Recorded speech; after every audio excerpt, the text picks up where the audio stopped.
꼭 기억해야 할 것이라는 제목으로 말씀을 전하고자 합니다. 오늘 성도들이 이 땅에 살면서 꼭 기억해야 될 것이 무엇일까요? 많지만 천국과 지옥을 꼭 기억을 해야 합니다. 천국과 지옥을 믿으시죠? 믿으시죠? 꼭 믿으셔야 합니다. 우리 신앙생활에 이렇게 신앙생활을 하는 건 천국 가기 위함입니다. 천국 가기 위하여 하는 거예요. 예수님께서 이것은 예수님이 하신 말씀이에요. 예수님께서 이 땅에 오셔서 처음으로 하신 말씀이 뭡니까? 회개하라, 천국이 가까이 왔느니라. 왜 이 말씀을 하셨을까요? 너무나 중요하기 때문에 그래요. 예수님은 이 천국을 알리기 위해서 이 땅에 오신 거예요. 이 땅에서 뭐 행복하게 돈 잘 버는 법, 승리하는 법, 성공하는 법 이걸 가르쳐 주려고 온 게 아니라 천국을 가르쳐 주기 위하여 오신 거예요. 천국 가실 수 있으시죠? 갈 수 있어요? 노력해야 되겠습니다. 천국 꼭 가셔야 돼요. 우리가 이 천국과 지옥을 반드시 기억을 하셔야 돼요. 그렇지 않으면 우리의 관심사가 어떻게 되냐면 오늘 부자처럼 이 땅에 관심을 갖게 돼요. 이 부자는 어떠한 삶을 살았습니까? 19절 말씀을 보겠습니다. 한 부자가 있어 자색옷과 고운 베옷을 입고 날마다 호화롭게 즐기더라. 자색과 아주 명품 옷을 입고 또 좋은 풍성한 삶을 사는 거예요. 날마다 호화롭게 즐기는 삶입니다. 이건 우리 모든 사람들이 바라는 것이죠. 좋은 집에, 좋은 차에, 좋은 옷에 정말 여행도 하고 좋은 음식 먹으며 살아가는 게 우리 신앙을 떠나서 모든 사람들의 바람 아닐까요? 이 땅에 사는 동안 이것이 보통 사람들의 바람이죠. 우리가 이 천국과 지옥을 놓쳐버리면 우리도 이 부자처럼 이 땅에만 집중하고 이 땅의 것만 얻으려고 우리 인생을 소비할 수 있게 된다는 거죠. 우리가 이 땅을 소홀히 하면 안 됩니다. 하지만 우리의 관심사는 짧은 이 세상에 떠나고 하나님 나라에 꼭 들어가야 된다는 것이죠. 예수님께서는 이것을 알리기 위하여 하늘에서 내려오신 겁니다. 오늘 천국과 지옥, 특별히 오늘 예수님께서 지옥에 관한 말씀을 하고 있어요. 이거는 예수님이 직접 하신 말씀이에요. 예수님께서도 지옥에 대해 아주 구체적이고 좀 적나라하게 지옥을 묘사하고 있는 내용입니다. 오늘 우리가 이 말씀을 보면서 나는 어디에 소망을 두고 살고 있는가 한번 생각해 보는 시간이 되었으면 합니다. 우리 모든 사람들이, 우리 성도님들이 기억해야 될 것이 있습니다. 첫 번째는 뭡니까? 모든 사람은 죽는다는 것입니다. 22절 말씀을 보겠습니다. 이에 그 거지가 죽어 천사들에게 받들려 아브라함의 품에 들어가고 부자도 죽어 장사되네. 호화롭게 살던 부자도 죽게 되고 거지 나사로도 죽게 되었다는 것입니다. 그들이 얼마나 살았는지는 모르겠어요. 그 당시 평균 나이로 하면 70, 80은 살았겠죠. 많이 살았으면 70년이면 우리 인생 짧은 시간이 아니죠. 호화롭게 즐겁게 살았지만 결국은 죽게 되어 있다는 것입니다. 우리가 죽음이라는 소리는 별로 달갑지 않죠. 이 좋은 아침에 죽음이라는 얘기를 들으면 별로 이렇게 좋은 얘기는 아니에요. 하지만 이 교회에서만이 들을 수 있는 게 죽음이라는 게 아닌가 생각이 들어요. 우리가 죽음을 자주 들어야 합니다. 그래서 죽음이라는 걸 자주 생각하고 그러면 우리가 죽음을 맞이하게 될 텐데 어떻게 살아야 될지라는 것이 좀 더 명확해질 수 있는 거죠. 우리가 꼭 들어야 되고 자주 접해야 될 말씀입니다. 현실이기 때문이죠. 죽음이 없다면 천국, 지옥, 심판 이런 게 아무런 의미가 없죠. 우리가 듣는 복음 별로 가치가 없는 거예요. 왜 복음이 귀한 거예요? 우리 예수 십자가의 복음이 왜 귀합니까? 죽음이 다가오기 때문에 그런 거죠.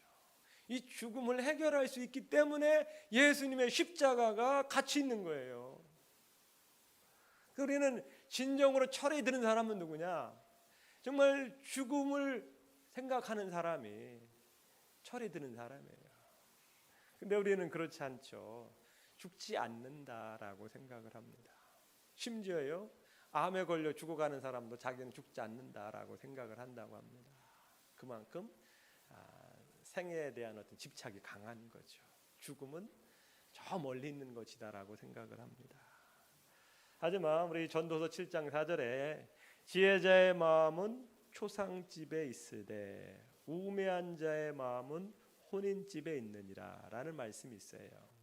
지혜로운 사람은 초상집에 있다라는 거예요. 초상집에 우리는 자주 가서 나도 저렇게 될 텐데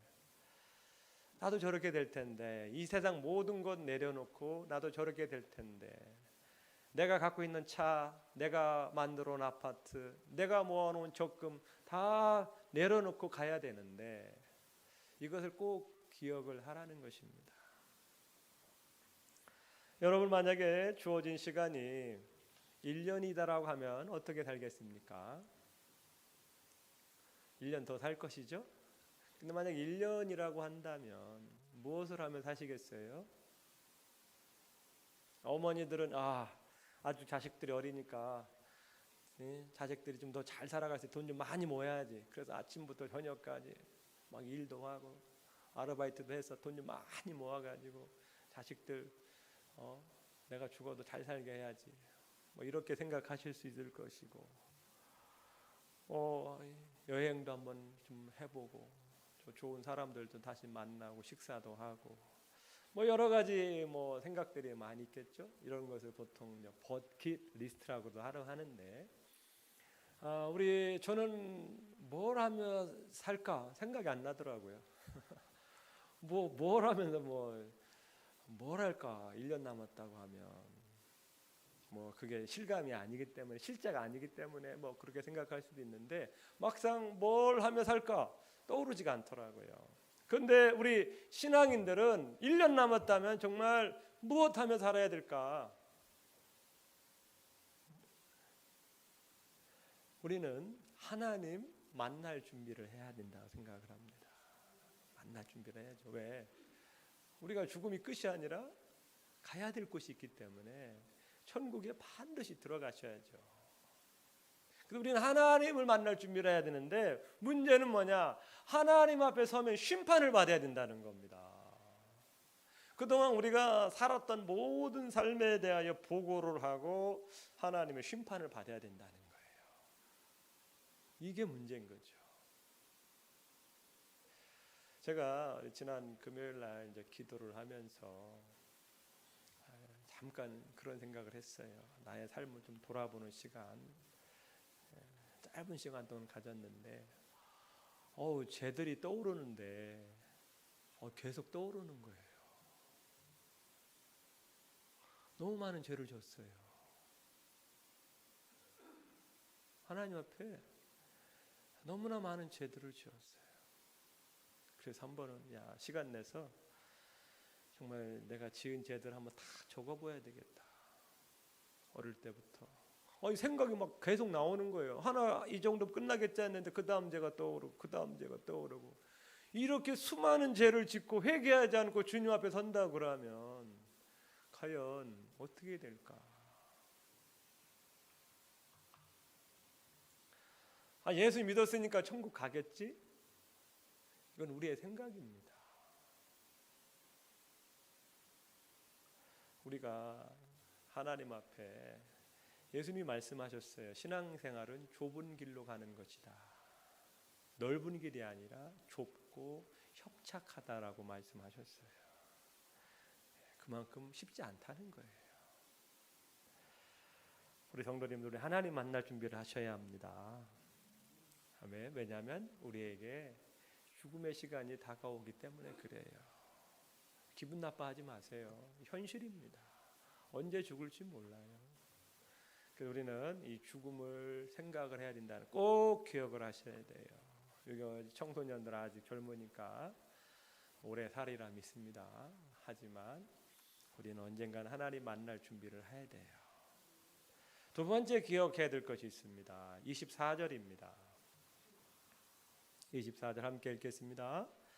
불러 이르되 아버지 아브라함이여 나를 긍휼히 여기사 나사로를 보내어 그 손가락 끝에 물을 쥐고 내 혀를 서늘하게 하소서. 내가 이 불꽃 가운데서 괴로워하나이다. 이 부자는 안타깝게도 지옥에 갔습니다. 지옥에 갔는데 이 불꽃 가운데 괴로워하나이다 이런 표현이 나와요. 근데 우리는 이제 글자로 읽으니까 이게 별로 실감이 안 올 수 있겠죠. 그러나 우리가 이 지옥이라는 것은 극심한 고통이 있는 곳입니다. 영원한 고통의 장소라는 거예요. 사람이 죽게 되면 심판을 받게 되고 예수님을 믿지 않은 자는 지옥으로 가게 된다는 것입니다. 이 땅에서 모아놓은 돈이 지옥 가는 것을 막을 수 없다는 겁니다. 이 땅에서는 돈이 많은 역할을 하지만 지옥에서는 전혀 통하지 않는다는 것입니다. 전혀 쓸모가 없습니다. 아무리 많은 돈이 있더라도 지옥 가는 걸 막을 수 없다는 것입니다. 아무리 많이 들여도 지옥에서 우리를 빼내올 수 없다는 것이죠. 만약 부자가 이 지옥의 극심한 고통을 알았다면 어떻게 해서라도 피했을 것입니다. 근데 몰랐죠. 이런 게 있는 줄 어떻게 알았겠습니까? 불꽃 속에서 영원토록 산다고 생각을 해보세요. 이 지옥 이야기는 사람들이 만들어낸 이야기가 아니죠. 우리 조상 때부터 교회 기독교가 들어오기 전부터 우리 조상들은요 저승이라는 걸 믿었어요. 극락을 믿었고 저승을 믿었어요. 저승사자가 데려온다고 그러잖아요. 우리 전설의 고향 보면 정말 저승사자가 와가지고 검은 옷을 입은 저승사자가 와가지고 데려갈 때 막 안 가려고 얼마나 막 발버둥 치는 모습 봤잖아요. 왜 이런 저승이라는 게 있을까? 이런 저승이라는 개념이 어디서 생겼을까요? 올라가면 창세기로부터 올라가는 거죠. 다 사람들이 다 아담으로부터 이게 나온 거 아니겠어요? 여러분들 이 세상에 교도소가 있죠. 교도소를 왜 만들었을까? 사람들을 괴롭게 하기 위해서 교도소를 만들었을까요? 그렇지는 않죠. 사형제도를 왜 만들었습니까? 사람을 괴롭게 하기 위해서 그런 게 아니에요. 많은 사람이 사랑의 하나님께서 왜 지옥을 만드셨습니까? 그건 있을 수 없는 일입니다. 그렇게 치면 이 땅에 교도소도 없어야죠. 사형도 없어야죠. 하나님께서 이걸 만들어 놓으신 겁니다. 우리의 가까운 사람들, 가족, 친척, 친구들이 이 고통만 있는 지옥의 장소를 피하도록 도와주어야 합니다. 세 번째 기억해야 될 것은 지옥에 들어가면 나올 수 없다는 것입니다. 이게 더 큰 문제라는 거예요. 26절을 보겠습니다. 26절 함께 읽겠습니다. 그뿐 아니라 너희와 우리 사이에 큰 구렁텅이가 놓여 있어 여기서 너희에게 건너가고자 하되 갈 수 없고 거기서 우리에게 건너올 수도 없게 하였느니라. 한번 들어가면 나올 수 없다는 것입니다. 정해진 기간이 있으면 그래서 교도소는 정해진 기간이 있죠. 1년, 3년, 5년 채우면 나올 수 있어요. 희망이라도 있지만 이 지옥은 한번 들어가면 나올 수 없다는 겁니다. 지옥에서 천국으로 갈 수 있는 길이 없다는 거예요. 이게 문제인 겁니다. 한번 들어가면 영원히 나올 수 없는, 우리 남성들은 군대 갔지만 두 번 다시 가고 싶지 않은 곳이 군대 아니겠어요? 군대에 있을 땐 돈을 아무리 줘도 다시 오고 싶지 않다 할 만큼 군대라는 것이 별로 좋지 않아요. 힘들어요. 하지만 군대는 또 주어진 기간이 있죠. 뭐 3년, 뭐 2년의 시간이 있어서 그 기간만 채우면 나오는 희망이 있기 때문에 참고 살아가는 거죠. 근데 지옥은 끝나는 시간이 없어요. 제대할 날이 있고 교도소 수감하는 끝나는 날이 있는데 이 지옥은 끝나는 날이 없다는 거예요. 이게 문제인 겁니다. 네 번째 꼭 기억해야 될 것이 있습니다. 지옥을 피할 수 있는 길은 오직 이 땅에서만 가능한 것입니다. 28절입니다. 이 부자가 지옥 갔더니 너무 괴롭죠. 자기는 나갈 수 없으니까 뭘 구합니까? 이 땅에 자기 형제들이 있는데 형제들에게 꼭 이 지옥이라는 곳을 알려서 이곳에 오지 않게 해주세요라고 부탁을 하는 거죠. 28절 말씀입니다. 함께 읽겠습니다. 내 형제 5이 있으니 그들에게 증언하게 하여 그들로 이 고통받는 곳에 오지 않게 하소서. 이 고통받는 곳에 오지 않게 해소서라는 간절한 부탁을 하죠. 왜? 자기만 이게 너무 고통스러운데 자기 형제 5명이 다 온다고 생각해 보세요. 형제뿐이겠어요. 부인, 자녀들 합치면 얼마나 많겠어요. 그들이 지금 사는 삶에 만족해가지고 뭐 예수님 믿고 교회를 나가겠어요. 근데 그 사람들이 결말은 뻔하거든. 자기가 있는 곳으로 오기 때문에 제발 좀 저 죽은 나사로를 다시 살려서 자기 형제들 집에 보내서 형이 보내서 왔는데 지옥에 있다. 그러니 너희들 정신 바짝 차려라. 이렇게 말 좀 해달라는 거죠. 왜냐하면 모든 것은 이 땅에서만 결정이 됩니다. 이 땅에서 결정이 돼. 그래서 문제인 거예요. 이 땅에서만이 시간이 기회가 있다는 겁니다. 얼마나 안타까우면 이런 부탁을 하겠어요. 얼마나 고통스러우면 와도 괜찮고 버틸만 하면 뭐 그렇게 안 하겠지만 이건 끝없는 고통 속에서 살아간다는 게 얼마나 힘든 거예요. 그 자기 형제들, 조카들 사람들 여기 오지 않게 해달라고 간절히 부탁하는 겁니다. 그런데 만약에 이 나사로가 살아나서 자기 형제들에게 가서 형 이야기를 전하면 그 형제들이 어떻게 생각을 할까요? 과연 믿을까요? 웃을 겁니다. 뭔 소리 하냐고.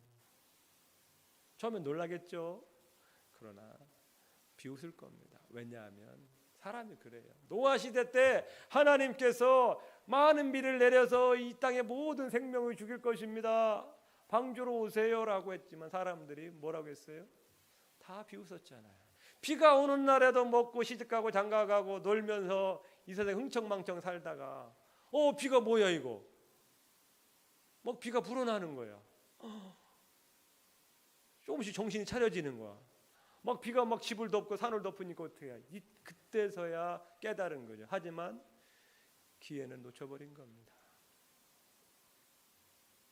소돔과 고모라는 도시가 있었어요. 하나님께서 그 지역에 얼마나 죄가 많았던지 심판하시려고 계획을 세웠어요. 그러나 그곳에 롯이 있었어요. 아브라함의 조카 롯이 있어가지고 롯과 그의 아내와 2딸을 살리기 위해서 천사를 보냈어요. 그 천사가 하나님께서 이 도시를 불과 유황으로 멸망시키려고 하니까 얼른 도망가라. 그래서 롯이 그 말을 듣고 가족회의를 하는 거예요. 지금 천사가 와서 이 도시를 멸망시키려고 한다. 얼른 도망가자 하니까 막 부인도 안 가려고 하지, 딸들도 안 가려고 하지 막. 그래서 밤새도록 설득을 해가지고 떠났어요. 그런데 이 딸들이 사이들이 결혼할 사이들이 있는 거야. 사이들한테 가서 지금 하나님 이렇게 이 도시를 멸망시키려고 하니까 얼른 가자 하니까 사이들이 뭐라고 했어요? 비웃었다라고 말을 합니다. 웃기는 소리 하고 계시네 이렇게. 결국은 어떻게 돼요? 하나님께서 말씀하신 대로 그 소돔과 고모라를 불과 유황으로 다 덮으셨죠. 그래서 지금은 사해바다가 되었어요. 오늘날도 마찬가지입니다. 천국과 지옥 그런 게 어디 있어? 이게 다 마귀가 하는 장난이세요. 사람들이 마귀가 만들어낸 교묘한 논리로 인해서 그들의 눈과 귀가 가려져 천국 지옥 웃기는 소리 하고 있네. 너네나 잘 믿어. 이렇게 사람들에게 인식을 시켰어요. 네가 봤어? 가봤어? 다 이런 식이잖아요. 여러분, 내가 꼭 경험을 해야 봐야만 믿어지나요? 그렇지는 않잖아요. 근데 마귀는 지금 이렇게 사람들의 눈과 귀를 가리워서 천국, 우리 믿는 사람들조차도 그거 안 믿는데 교회를 다니는 사람도 안 믿는 사람들이 많대요. 교회를 다니는 사람들조차도 교회를 왜 다니는지 모르겠어. 천국과 지옥을 안 믿는다면 교회를 왜 다녀요? 그냥 하나님 믿어도 이 땅에서 잘 먹고 잘 살기 위해서 그러나? 저는 천국과 지옥이 없다면 교회를 다닐 필요가 없다고 저는 생각이 들어요. 뭐로 다녀? 죽으면 끝인데. 하나님 믿어서 뭐 할 거예요? 내가 도덕적으로 잘 살아서 뭐 할 거예요? 그것도 그렇다고 해서 누가 상을 줘요? 뭐 돈을 갖다 줘? 잘 살 필요가 없어. 그냥 내가 생긴 대로 원하는 대로 먹고 싶은 대로 살고 싶은 대로 원하는 대로 그냥 세상 사람처럼 먹고 즐기며 살아가는 거예요. 왜? 죽으면 끝인데. 뭐 그렇게 산다고 해서 누가 뭐라 그래? 착하게 산다고 해서 뭐 돈이 나와, 뭐 천국에가 뭐가 나와요? 없어요. 교회 천국과 지옥이 없다면 우리가 이렇게 아침 시간에 나와서 예배할 필요도 없어요. 그냥 마음껏 사세요. 먹고 싶은 대로, 놀러 가고 싶은 대로, 하고 싶은 대로 다 사세요. 여자를 2명, 3명, 4명, 막 10명 만나도 무슨 상관이 있겠어요? 없어요. 뭔 상관이요, 그게? 마음껏 사시는 거예요. 근데 우리가 왜 그렇게 하는 이유가 뭐예요? 죽음이 있고 그 위에 심판이 있기 때문에 그래요.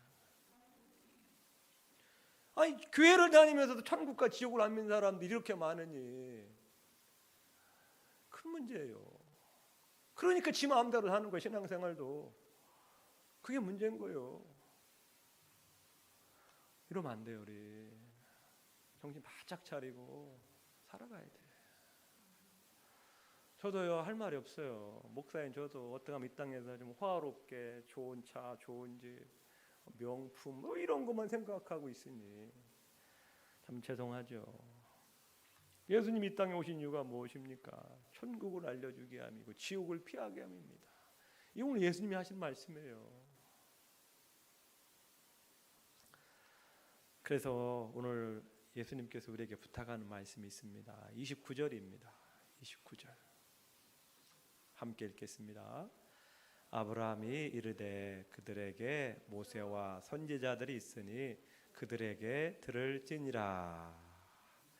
이 형이 부탁을 하는 거예요. 저 천국에 있는 나사로 다시 살려서 제 형제 집에 보내주세요. 그래서 천국과 지옥이 있음을 꼭 알려주세요. 부탁드립니다. 부탁드립니다. 왜냐하면 형제들은 이 나사로를 알거든. 왜? 자기 형 집 앞에서 살았기 때문에 알고 얼굴을 알거든.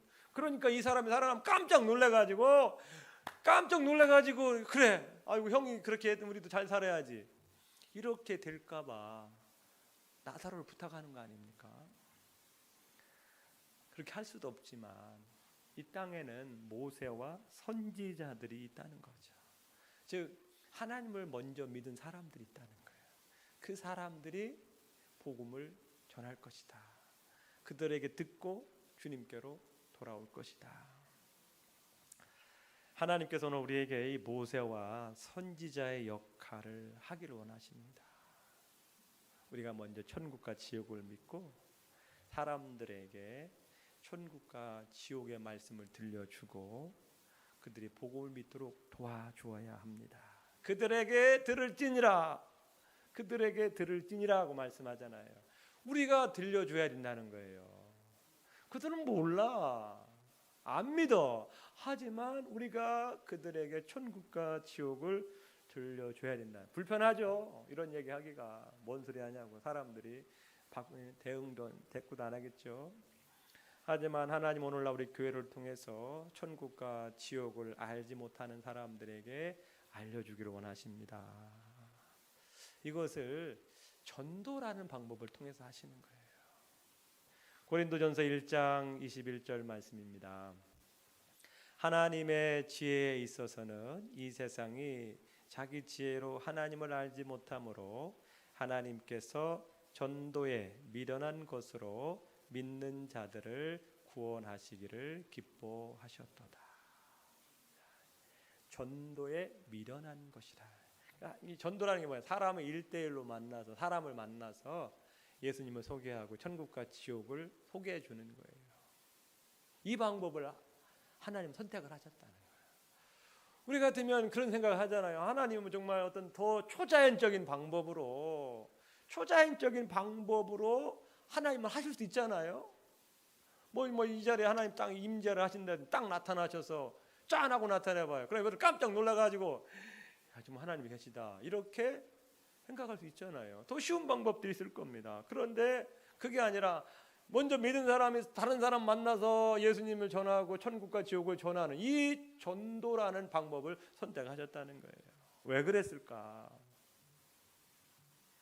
31절 다시 한번 보겠습니다. 31절입니다. 이르되 모세와 선지자들에게 듣지 아니하면 비록 죽은 자 가운데서 살아나는 자가 있을지라도 건함을 받지 아니하리라 하셨다. 이게 뭔 말이에요? 죽었다가 다시 살아나서 천국과 지옥을 얘기해도 사람들은 안 믿는다는 거예요. 잠깐 놀라겠지만 죽었던 사람이 일어나서 전에도 짠하고 하면 얼마나 놀라요. 간 떨어지겠죠. 놀라 자빠지겠죠. 그래도 안 믿는다는 거예요. 그래도. 그러니까 하나님 하시는 거예요. 나사로 살려보내도 안 믿는다는 거예요. 그런 초자연적인 방법, 그런 거 가지고는 안 된다는 겁니다.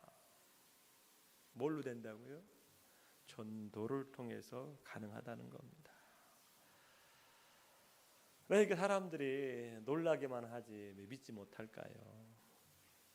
이것은 영적인 문제이기 때문에 그렇습니다. 우리 보고 듣는 건 혼이 역할을 하는 거죠. 머리가 보고 듣고 그렇구나라고 하지만 이 구원의 문제는 영적인 겁니다. 우리 안에 있는 영이 살아나야 되는 거죠. 우리 영이 살아나야 구원받을 수가 있어요. 본다고 믿는 게 아니라 우리 영이 살아나야 돼요. 그런데 그 영은 어떻게 살아날 수 있습니까? 오직 우리의 영을 살릴 수 있는 분은 성령만이 할 수 있다는 거예요. 성령께서만이 우리 영혼을 만져주셔야 우리 영이 다시 살아날 수 있다는 거예요. 그럼 보고 듣는 것만으로 되는 게 아니라는 겁니다. 깨닫는다고만 해서 되는 것이 아니라 성령께서 우리 죽은 영혼에 찾아와서 영혼을 만져주셔야만이 영이 거듭나고 영이 깨어나야 보인다는 겁니다. 전도라는 것이 무엇이냐?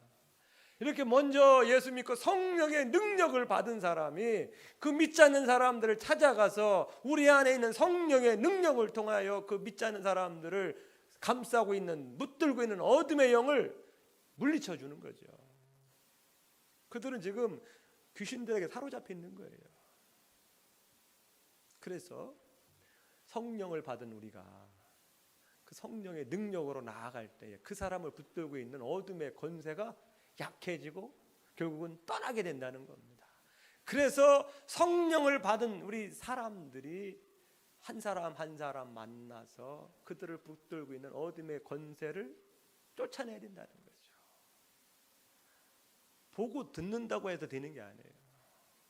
영적인 문제이기 때문에 그렇습니다. 그래서 우리 믿는 사람들은 성령의 능력이 있어야 돼요. 그래서 우리가 기도에 힘쓰는 이유가 뭡니까? 성령의 능력을 받기 위함입니다. 그렇지 않으면 우리는 할 수가 없어요. 우리가 기도에 힘쓰시기를 축복합니다. 기도는 나를 살리는 거예요. 기도할 때 내가 깨어 있어요. 기도하지 않으면 깨어 있을 수가 없어요. 우리 성도님들, 우리가 이왕이면 하나님 잘 믿어서 정말 성령의 능력 받아서 하나님의 일을 해드린 삶이 되었으면 합니다. 아멘. 그래서 우리가 성령의 충만 기도회를 하는 것도 바로 그런 것입니다. 여러분 정말 나도 정말 깨어있고 하나님의 말씀대로 살고 싶고 정말 성령의 능력을 입어서 멋진 인생을 살고 싶다. 정말 나의 이런 삶에서 벗어나고 싶다. 마음은 원하지만 늘 이렇게 눌려 있어요. 마음은 원해. 기도하고 예배 드려야지. 나도 전도도 해야지. 그런 마음은 가득한데 거기서 벗어나질 못해. 왜 그런지 아세요? 마귀에게 붙잡혀 있어서 그러는 거예요. 눌려 있어서 그러는 거예요. 얼마나 안타까운 거예요. 우리 힘으로 도저히 벗어나지 못해요. 평생 그렇게 살다가 죽는 거예요. 평생 그렇게 살다가 될 것 같아요? 우리가 막 이길 것 같아요? 그러면 다 하지. 내 의지만 가지고 하면 다 하죠. 안 되는 거예요. 기도해야, 우리 기도하는 가운데 성령의 능력이 와서 그 능력으로 나를 이길 수 있는 겁니다. 나를 사로잡은 어둠의 권세, 세상의 권세, 이걸 이겨낼 수 있어요. 우리가 기도하셔야 합니다. 마지막 시대 예수님 앞에 설 날이 점점 다가오고 있습니다.